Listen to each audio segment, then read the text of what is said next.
falar sobre esse tema: drogas, prevenção, influências espirituais e caminhos para a cura. Nós estivemos aqui no mês passado falando sobre a valorização da vida e tocando no tema do suicídio. Hoje nós falaremos de droga, daqui a um mês nós falaremos sobre depressão, uma série de palestras que na verdade são parte de um seminário que nós estamos preparando, e a quarta e última palestra fala sobre as belezas e as bênçãos da vida na Terra. Então devagarinho a gente vai dividindo algum do conteúdo com vocês. E como falamos no mês passado, a gente olha assim às vezes o tema e pensa, eu conheço uma pessoa, né, que precisa de ajuda, que usa drogas, e essa palestra talvez vai ser muito boa, vai servir bastante para alguém que não sou eu.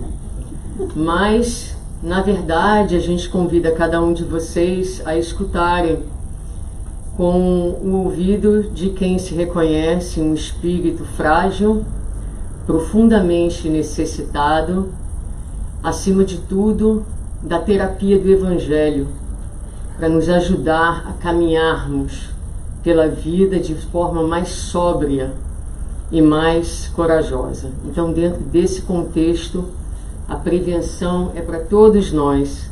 As influências espirituais acontecem em todas as nossas vidas e todos nós somos filhos pródigos na jornada de retorno à casa do Pai, a reconexão com Deus, que significa para todos nós a cura das nossas almas e a saúde integral. Então nós vamos começar trazendo, dentro da perspectiva da prevenção, um conceito de felicidade de Joana de Ângeles, no livro Conflitos Existenciais, na introdução desse livro, onde ela vai dizer que a felicidade é desencadeada pela harmonia que o espírito experimenta, a sensação agradável do dever cumprido, a retidão moral, facultando ao cérebro a produção da dopamina, da serotonina, da noradrenalina e de outras substâncias do mesmo gênero. Então nós colocamos a definição em duas cores porque ela fala para nós de dois aspectos diferentes. Interessante que mês passado nós falávamos da valorização da vida, e quem esteve aqui vai se lembrar que a gente falava e brincava: o que será que nós desejamos verdadeiramente quando dizemos um ao outro Feliz Ano Novo, não é? E aqui está então a definição de felicidade que ela vai colocar para a gente, né? Harmonia, aquele estado que o espírito vai experimentar quando ele cumpre a lei de Deus. Então, quando nós temos a experiência ainda bem fragmentada de estarmos em paz, da consciência tranquila, da harmonia interna, do dever cumprido, isso é, na perspectiva do espírito imortal, a definição de felicidade. Mas ela fala para nós que nós, espíritos encarnados, temos essa experiência de felicidade também acontecendo no nosso corpo físico. Ela não só é uma sensação que o espírito sente, mas ela é também sentida, processada e vivenciada biologicamente no nosso corpo físico. Então, quando o espírito, porque quem sente verdadeiramente é o espírito, um cérebro e um corpo sem espírito não sente. Quando o espírito tem a sensação da felicidade, essa vibração do espírito imortal aciona circuitos do nosso cérebro, os circuitos da felicidade, os circuitos da recompensa, e então ativa determinados neurônios que vão liberar substâncias que são chamadas os neurotransmissores. Essas substâncias vão correr os nossos neurônios. Quando chega na sinapse, há a liberação principalmente da dopamina e pum! Nossa, eu estou me sentindo super feliz. E é, na verdade, uma felicidade orgânica.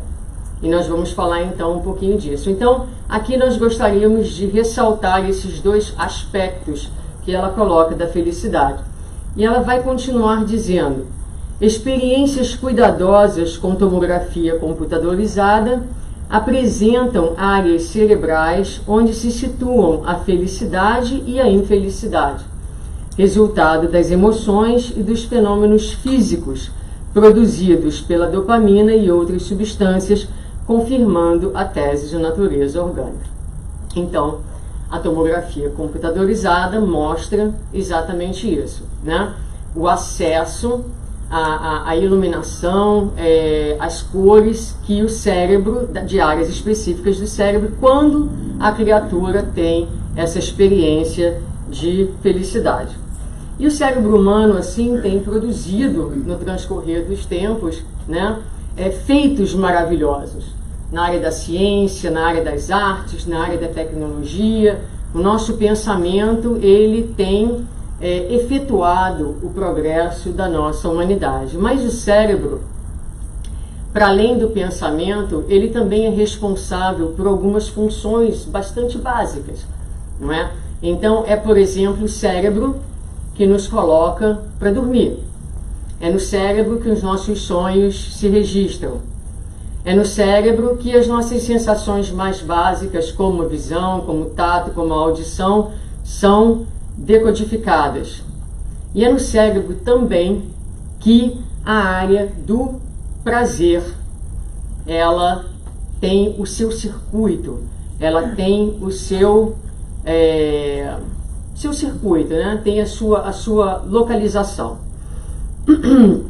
Então, como nós falávamos, essa sensação de prazer que o espírito sente quando, por exemplo, conquista alguma coisa, uma vitória, não é?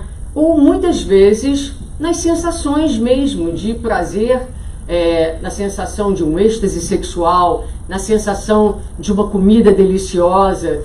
Tudo isso são fatores que vão acionar esse sistema de recompensa, esse sistema de felicidade, de alegria ou de sensações prazerosas. As drogas, a dependência química, ela vai fazer exatamente a mesma coisa. Então, o que a gente gostaria de perceber Joana traz a definição de felicidade como uma conquista interna da alma. Nós usufruímos de sensações de prazer e de alegria sensoriais que são diferentes do que Joana fala. O mecanismo biológico é o mesmo. O circuito da felicidade é o mesmo. Um produzido por sensações que passam, mas que são importantes da gente desfrutar, não há problema nenhum de desfrutar dos prazeres. Os prazeres existem com um propósito. Ele é acionado pelo espírito imortal, mas muitas vezes nós vamos acionar esse circuito de forma fictícia ou artificial, porque nós vamos usar de elementos químicos que vão acionar esse circuito, que a gente chama de circuito da felicidade, acionar a química do cérebro, de tal forma que esses neurônios são ativados. A dopamina agora ela é liberada em doses mais altas, e o que acontece é que gradativamente o circuito em si começa a funcionar de forma ineficiente. Por quê? Porque junto da dopamina e desses outros neurotransmissores da felicidade, nós temos também um número de neurotransmissores que ajudam a manter as coisas em equilíbrio. Tá bom, felicidade, mas tem um limite, não é? Uma coisa é uma felicidade saudável, outra coisa é uma exaltação. Ontem o meu filho chegou em casa, passou a tarde no aniversário de uma coleguinha. Falou assim para mim: mamãe, acho que o pai da menina bebeu muito, porque ele começou a xingar de repente, falava tão alto, ria de nada, ou seja, não é? Estava um pouquinho alcoolizado o pai da criança. E ele percebe, então, o distúrbio de comportamento que causa a ingestão da bebida, nesse caso. E o que acontece? Ninguém começa a experimentar a droga num nível de dependência, não é? Todos nós ouvimos falar que certas substâncias produzem um certo bem-estar. Aí um dia, lá na nossa juventude, a gente decide experimentar a primeira latinha de cerveja, o primeiro copinho de álcool, às vezes junto com amigos acende o primeiro cigarro, e a gente vai começar a descobrir essas determinadas sensações. E aí a gente pensa num determinado momento, por que não mais uma? E por que não mais uma? E por que não mais uma? E por que não mais uma? E dessa ocorrência, dessa experimentação casual, não é? De fim de semana, agora parece que eu preciso tomar também um copinho de uísque ao fim de cada dia, afinal é preciso relaxar. Mas se não for um copinho de uísque, vai ser aquele copinho de vinho tinto ao final de cada dia. Mas de repente o que acontece é que um copinho de vinho já não está mais causando aquela sensação agradável que eu sentia. Então agora eu vou tomar 2 copinhos de vinho. E daqui a pouco a gente toma uma garrafa de vinho a cada noite. A gente toma meia garrafa de vodka a cada noite. E a gente vai entrando pelo campo das drogas e da dependência química. O que antes era uma experimentação casual, de fim de semana, vira uma prática diária e nós criamos um hábito. E do hábito a coisa salta para a necessidade, para a compulsão, e essa droga e essa química, ela começa então a tomar as rédeas da nossa vida, porque é importante no transcorrer da vida que nós tenhamos controle sobre aquilo que nós fazemos e não as coisas tenham controle sobre nós. E assim então a criatura entra naquilo que é chamado vício e a dependência. O circuito de recompensa, o circuito cerebral começa a ficar afetado, porque esse excesso de dopamina, esse excesso de neurotransmissores agora, ele é também acompanhado de uma deficiência de outros neurotransmissores que deveriam estar absorvendo, e há um desequilíbrio neuroquímico no cérebro causado pelo uso prolongado de substâncias químicas, de tal forma que ficam então danificados a parte cognitiva, a pessoa já não raciocina da mesma forma, a parte executiva começa a afetar a capacidade de execução das tarefas diárias no dia a dia e daí por diante. E aí os vícios vão ser então definidos nessa perspectiva como comportamentos recidivantes, crônicos, com consequências negativas. E esse desejo mal gerenciado, compulsivo, de continuarmos com um comportamento de alguma coisa que nós sabemos ser prejudicial para a nossa saúde e para o nosso bem-estar. Bom, as estatísticas da dependência são bastante assustadoras e eu vou pular vários slides, porque, como disse, isso é uma apresentação para uma conferência maior. Não vamos perder tempo com estatísticas. Quem quiser, Dr. Google, tem muita estatística, vai lá e dá uma olhadinha. Mas o problema é sério e acho que todo mundo tem consciência da gravidade do uso das drogas na nossa sociedade. Mas vamos perceber que, apesar de nós estarmos falando das dependências químicas, há um outro tipo de dependência que se chama a dependência comportamental. E essa dependência, ela cientificamente não há ainda um acordo entre os cientistas que determinados comportamentos possam ser considerados como vícios. No entanto, os cientistas já mostram também, através de tomografias computadorizadas, que as mesmas áreas e o mesmo circuito é acionado quando, por exemplo, as pessoas se tornam jogadoras compulsivas.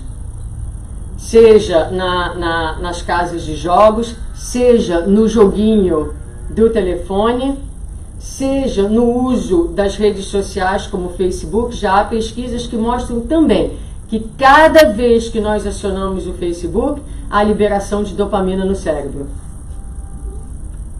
Quantos de nós aqui não é hoje viciado nas redes sociais? E viciado é, você consegue parar de olhar, você sente aquela compulsão, e mais importante do que isso, quando nós pensamos nos comportamentos e nas dependências, é sempre pensarmos qual é o papel que esse copo de vinho, que essa cerveja, que essa rede social fazem na minha vida e na gerência, acima de tudo, das minhas emoções. A ciência materialista vai dizer então que as causas do vício têm correlação com esses circuitos do cérebro que nós estávamos falando, com a genética. Há vários estudos que mostram que quando há gêmeos idênticos comparados com gêmeos fraternais, os gêmeos idênticos têm mais propensão ao desenvolvimento das dependências. Há também a questão da disponibilidade. Então, há menos pessoas que são alcoólatras em áreas onde há lei seca. Também há menos pessoas que são viciadas no consumismo, onde não há shopping mall, onde não há Gap e Banana Republic. É simples assim. Então, é uma questão de disponibilidade. E eles vão concluir dizendo que as causas das dependências são complexas e únicas. Das fixações comportamentais às compulsões químicas, as respostas se encontram em nossos cérebros, em nossos genes e no mundo que nos cerca. Mas a gente sabe um pouquinho mais do que os cientistas, com todo respeito à ciência da Terra, não é? Então nós vamos ver que as causas vão para muito além disso. E vamos ver então com Joana de Ângeles, que vai nos dizer que na psicogênese da drogadição encontra-se o espírito aturdido, inseguro, às vezes revoltado, que traz do passado uma alta carga de frustração e de rebeldia. Então aqui ela nos fala de uma alma em dor, aturdida. Alma aturdida. Levanta a mão quem não é aturdido nessa sala. Não é? Então ela está falando da gente, porque nós somos todos meio aturdidos, não? Quem de nós tem consciência, tem clareza, tem segurança, não é? A gente anda assim meio cambaleante na vida. Então, o espírito aturdido, o espírito inseguro, revoltado, aí a não aceitação, não é? Da vida, a não aceitação dos desígnios de Deus, e que traz do passado, ou seja, das existências pretéritas, já frustrações que nós vamos ver difíceis, muitas vezes o espírito que tem dificuldade de gerenciar as frustrações, e a rebeldia, a revolta, né? Como sinais, como sintomas espirituais que são característicos não só da drogadição, mas nós veremos daqui a um mês, também estão no cerne dos processos depressivos. E aí ela vai, há 3 capítulos nesse livro, um que fala de drogadição, de alcoolismo e de tabagismo, capítulo 12, 13 e 14. E aqui ela vai colocar então, para as drogas, e a gente vai fazer uma leitura assim rápida, para a gente ir só reconhecendo os sentimentos, né, que ela destaca aqui por trás dessas dependências. Então, com relação às drogas, no capítulo das drogas, ela dirá: aqueles que se apresentam atemorizados, receando a vida que lhe parece injusta e perversa, destituídos de tolerância em relação às próprias frustrações. Então aqui a gente destaca medo, né? O sentimento de que a vida é injusta e a falta de uma base de tolerância, de capacidade de suportar os problemas. Aqueles que podem ser considerados dependentes, isto é, para quem a existência deve ser sempre agradável. Quando nós falávamos há um mês atrás, a gente falou Feliz Ano Novo, que seja um ano repleto de alegrias e das tristezas necessárias, porque a vida na Terra, ela é isso. Ela é um conjunto de alegrias e de tristezas. Imaginar que o novo ano vai ser um paraíso, não é? A gente falava da Bahia, não dá, isso é só férias, são 3 ou 4 dias. Se você mora no Brasil, 1 mês, 2 meses, mas aqui 1 semana, não é? Então a vida não é férias. Então ter a perspectiva de que nós estamos aqui numa viagem a negócios, não é? Para que nós possamos investir os nossos talentos que nos foram confiados, multiplicarmos, colaborarmos com a vida e com a nossa própria, o nosso próprio crescimento. Mas a pessoa que tem, né?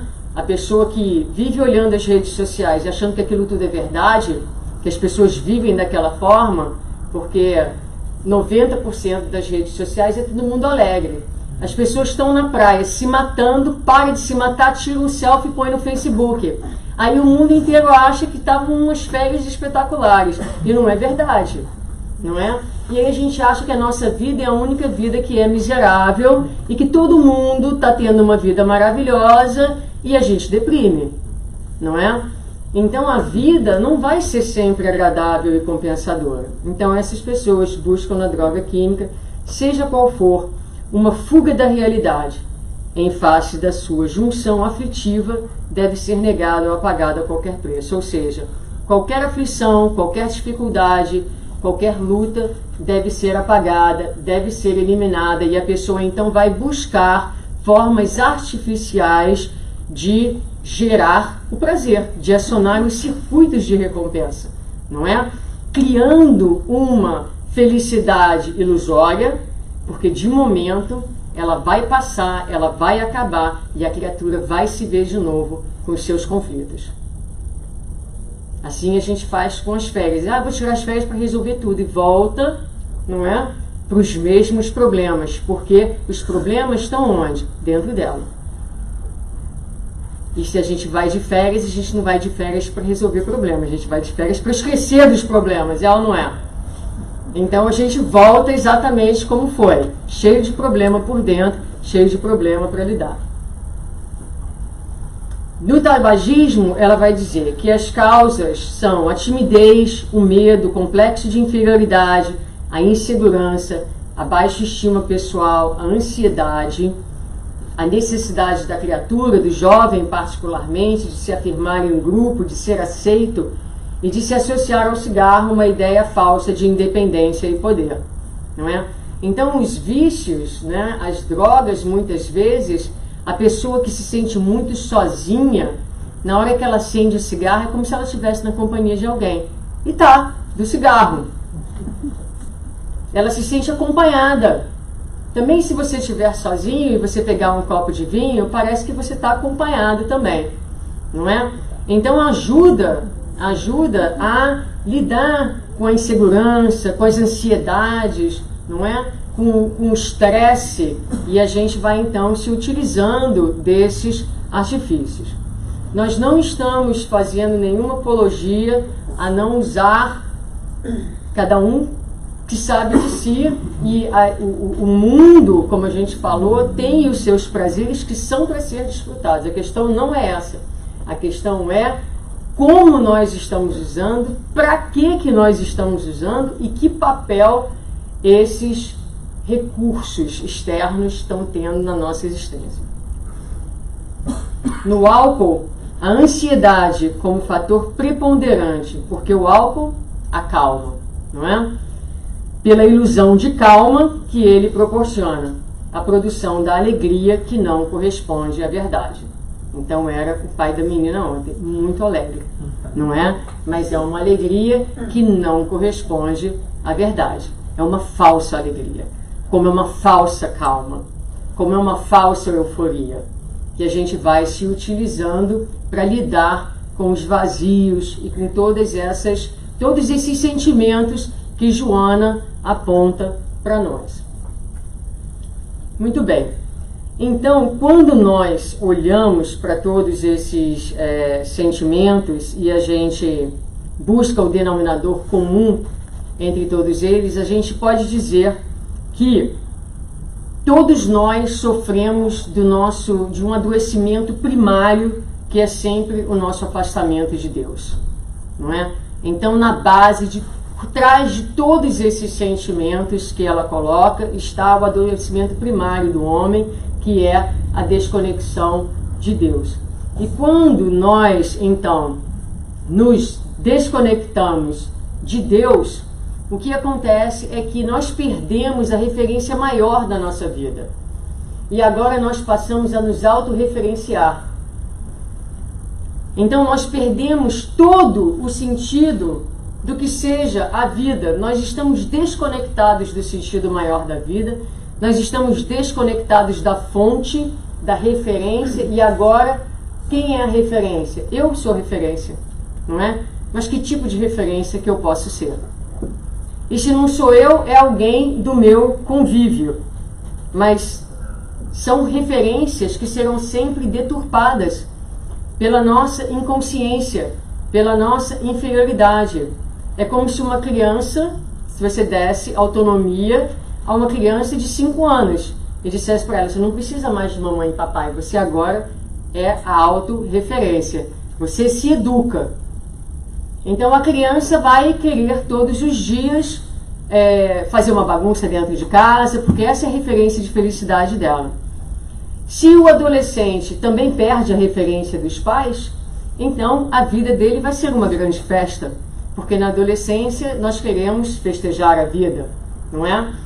Então o espírito também perde a referência que ele precisa e nós vamos caminhando aí nas nossas vidas, uma grande festa, uma grande bagunça, cada um sabe da sua, não é? Como é que a gente classifica as nossas existências, porque perdemos a conexão com Deus. Então essas almas que nós estamos falando não são os drogados da sarjeta, somos todos nós, porque os sentimentos que Joana descreve pertencem a todos nós.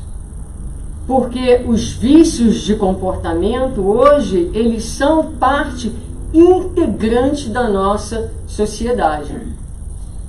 E nós vamos viver ainda, num futuro não muito distante, as consequências dessa alienação coletiva que nós estamos vendo acontecer quando muitas vezes nós estamos sentados um diante dos outros sem conseguir levantar a cabeça para olhar quem está em frente da gente, porque está cada um completamente absorvido no seu universo particular. E mesmo, meus queridos, mesmo o próprio trabalho, como nós falamos também há um mês atrás, dentro da doutrina, pode se tornar a nossa droga. O espírito Jacó, na introdução do livro... Voltei? Obrigada. Ele fala exatamente sobre isso. Um trabalhador espírita, sério, comprometido, que vai se encontrar no mundo espiritual em uma condição de pobreza e espantado com a falta de recursos espirituais, ele vai se dar conta de que usou a doutrina para fazer a caridade para os outros, perdendo o endereço de si mesmo, sem nunca entrar em contato com as suas próprias deficiências. Ou seja, foi uma droga, literalmente. Brincadeira, né? Mas é porque eu falei e aí eu não aguentei, né? Veio a...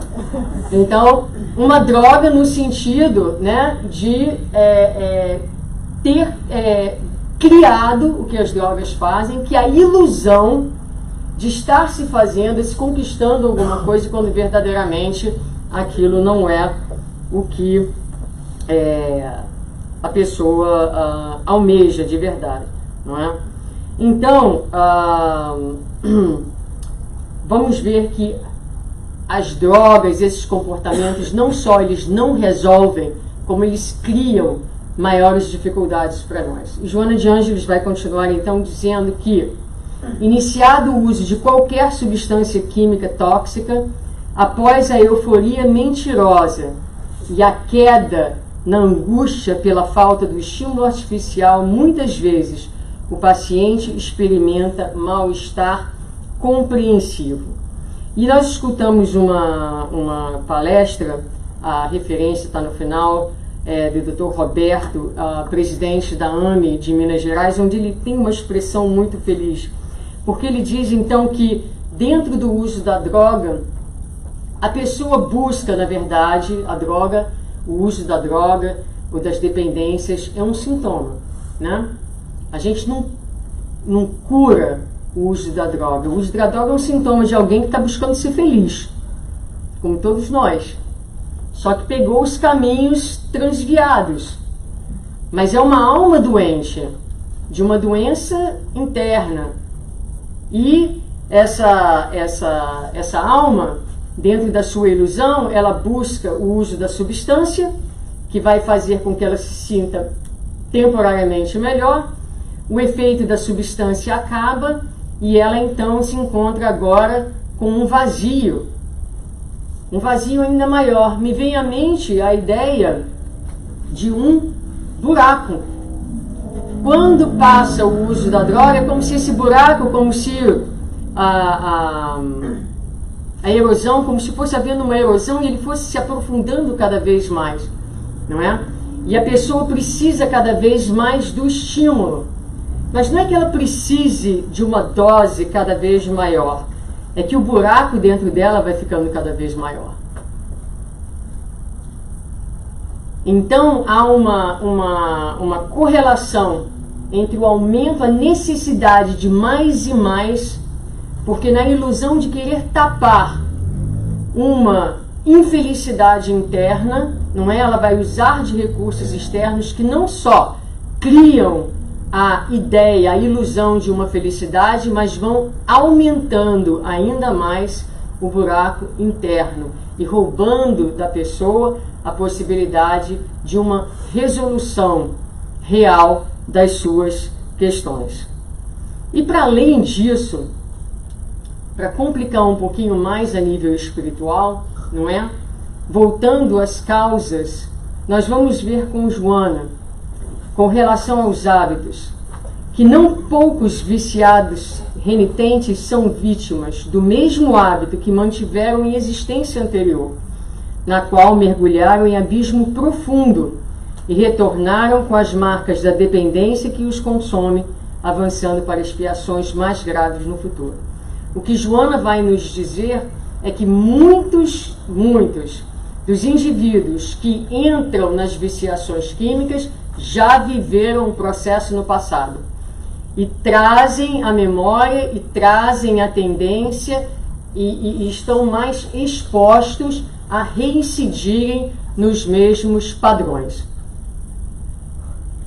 Cada hábito menos digno adquirido pela alma no curso incessante dos séculos funciona qual entidade viva no universo do sentimento de cada um de nós, compelindo-nos a regiões perturbadas e oferecendo elementos de ligação com os infelizes que se encontram em nível inferior. Então aqui ela complementando o pensamento dela. Então o passado é uma entidade viva dentro de nós. O que mora no nosso inconsciente não é um material morto, é um material atuante, é um material que se manifesta no nosso dia a dia, para quem tem olhos de ver e consegue enxergar. São as nossas tendências, não é? São as nossas fragilidades que emergem repetidamente, os nossos comportamentos. A pessoa termina uma relação que era ruim, vai para a próxima, termina, vai para a próxima, e ela vai repetindo os mesmos padrões, ela escolhe até os mesmos tipos de parceiros. Ela não consegue sair daquilo, porque não é o parceiro, é ela o problema. É ela repetindo os mesmos padrões. Então o inconsciente, essas experiências, elas estão vivas dentro de nós, e dentro da dependência também são um fator. E vão oferecer o pretérito com a vivência do presente, os plugs para as ligações espirituais. E aí a gente entra então na parte, vou pular essa questão, que é Kardec no Livro dos Espíritos falando exatamente a mesma coisa, mas vamos passar para as influências espirituais, já que nós chegamos até nela, né? Então, fora isso, ainda tem os nossos amigos espirituais. E aqui a gente vai usar então um pouquinho de André Luiz para ajudar na compreensão desse fenômeno. E eu vou dividir com vocês, eu não sei se tem muita gente nova aqui, não é? Mas qualquer dúvida pode conversar com a gente depois. Isso aqui é o relato de uma família que está jantando, estão sentados numa mesa, e André Luiz, espírito, com seus mentores, estão observando aquela família. E ele se assusta, porque ele vai observar a presença de 6 entidades envolvidas em círculos escuros que acompanhavam o repasto como se estivessem tomando alimentos por absorção. E aí ele fica estupefato e pergunta como é que pode tal coisa. E os mentores então vão responder para ele o seguinte: tanta admiração somente por vê-los tomando alimento pelas narinas? E nós outros? Desconhece você, porventura, que o próprio homem encarnado recebe mais de 70% da alimentação comum através de princípios atmosféricos captados pelo conduto respiratório? Você não ignora também que as substâncias cozidas ao fogo sofrem profunda desintegração. Ora, os nossos irmãos, viciados nas sensações fisiológicas, encontram nos elementos desintegrados o mesmo sabor que experimentavam quando em uso no envoltório carnal. Então isso é para a gente entender como é que o processo das viciações ocorre, não é? Os espíritos, eles não podem ingerir as mesmas coisas, mas eles absorvem esses vapores, para a gente botar um termo, da comida, da droga, do álcool. Quando a criatura chega do seu lado com um hálito de bebida, você sente na mesma hora, não é?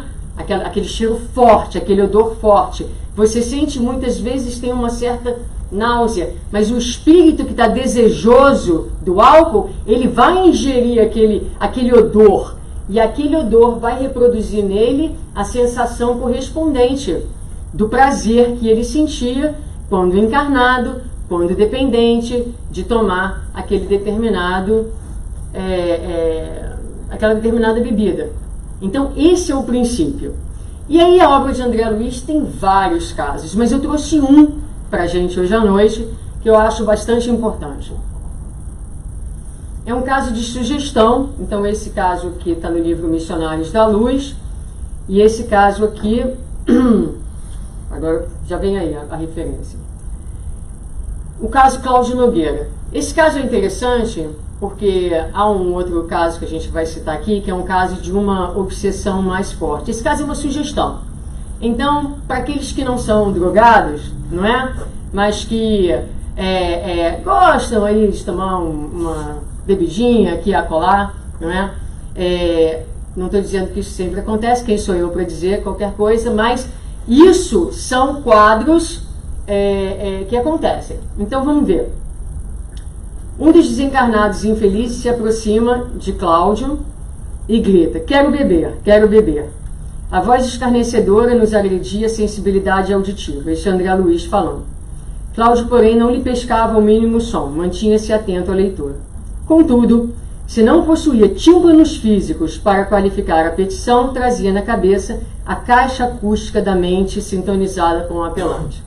Ou seja, ele não estava ouvindo, mas mente com sintonia, ele vai o quê? Captar aquela mensagem. O assessor inconveniente repetiu a solicitação algumas vezes, na atitude do hipnotizador que insufla o próprio desejo, reasseverando uma ordem. O resultado não se fez esperar. Vimos o paciente desviar-se do artigo político em que se entranhava. Cláudio abrigou a sugestão. Então ele recebeu a sugestão, convicto de que se inclinava para um trago de uísque exclusivamente por si. A sede de aguardente se lhe articulou na ideia, ganhando forma. Vejam, ele vai ter reações orgânicas. Então, A mucosa pituitária se lhe aguçou como que mais fortemente impregnada do cheiro do acre que vagueava no ar.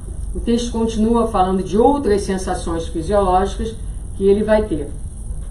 Ansiava tranquilizar-se, a necessidade da calma. E aí o que ele faz? O amigo sagaz percebeu-lhe a adesão e colou-se a ele. Então, em todo o processo obsessivo, a nossa participação, acolhendo a sugestão e abrigando aquele espírito na nossa intimidade. Nada de culpar os obsessores. Desobsessão começa a partir de nós mesmos. Nós somos sempre o porto que abriga aquele que vem. Então, se você quer se livrar do obsessor, é preciso que você mude a sua casa mental, a sua sintonia. De começo a carícia leve, depois da carícia agasalhada, o abraço envolvente e depois de profundidade, a associação recíproca. Integram-se ambos em exótico processo de enxertia fluídica. Cláudio, homem, absorvia o desencarnado à guisa de sapato que se ajusta no pé. Fundiram-se os dois como se morassem eventualmente num só corpo. Levantaram-se há um tempo e giraram integralmente incorporados um ao outro, na área estreita, arrebatando o delgado frasco. A talagada rolou pela garganta, que se exprimia por dualidade singular. Ambos estalaram a língua de prazer em ação simultânea. Isso dá o que pensar, não? Assusta um pouquinho. Mas olha que interessante, por que eu escolhi esse caso? Ele não estava, isso é um caso de sugestão, ele não estava obsidiado. André Luiz se à beira de Cláudio para avaliar o caso com imparcialidade, para ver até onde ele sofria aquele processo de fusão. Para logo me convenci de que ele continuava livre no íntimo. Ele tinha liberdade de escolha. Não era uma influenciação a tal ponto que ele perdeu o juízo e já não conseguia concatenar as suas ideias. Não experimentava qualquer tipo de tortura a fim de render-se. Hospedava o outro, simplesmente aceitava-lhe a direção, entregava-se por deliberação própria. Nenhuma simbiose em que se destacasse por vítima. Associação implícita. Eu gosto disso, você gosta disso, let's enjoy it together. É basicamente o que esse caso está falando para a gente. A gente está sempre aproveitando juntos. Ainda que sozinhos, nunca estamos desacompanhados, não é? Então, efetuava-se a ocorrência na base da percussão. Apelo e resposta. Cordas afinadas no mesmo tom. Em um deles o pedido, no outro a concessão. E aí a gente vai usar esses 6 minutos finais para falar, então, sobre o caminho para a cura. E como Joana de Ângeles, ela começou falando para a gente da estrutura física do cérebro, para falar da cura, nós também vamos falar da estrutura física do cérebro. E vamos utilizar, então, o conceito do cérebro triuno, que é um conceito trazido por André Luiz no livro O Mundo Maior, e há hoje um livro que estuda o cérebro triuno pelo Dr. Sérgio Lopes, Sérgio Lopes e outros companheiros. Então, o que é o cérebro triuno? Eles dividem o cérebro em 3 partes.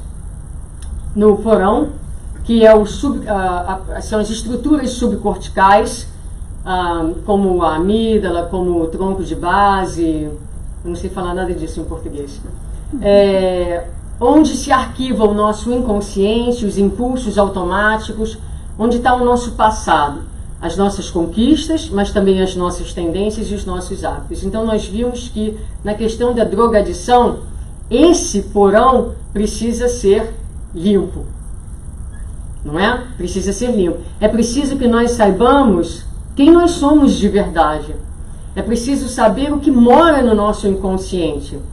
É preciso que nós percebamos as nossas tendências. É preciso que percebamos os hábitos já arraigados. Eles moram nessa parte mais primária do nosso cérebro.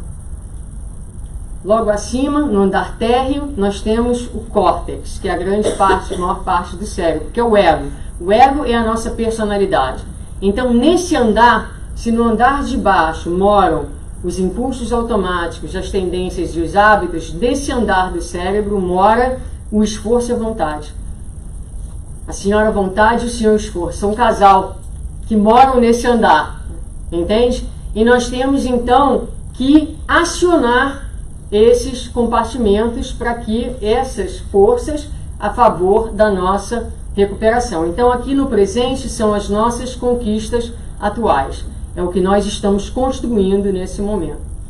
E no andar superior é o supraconsciente, que é a nossa área de conexão com as forças superiores da vida, digamos assim. Então, na região pré-frontal do cérebro, que inclusive no livro Mundo Maior, os espíritos dizem que é uma área pouquíssimo utilizada por nós humanos, porque nós ainda estamos muito presos à animalidade.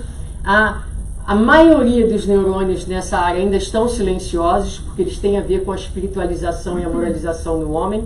Então aqui quem vive nesse andar? Nossos ideais e nossas metas. É o nosso futuro. É aquilo que nós estamos construindo para amanhã.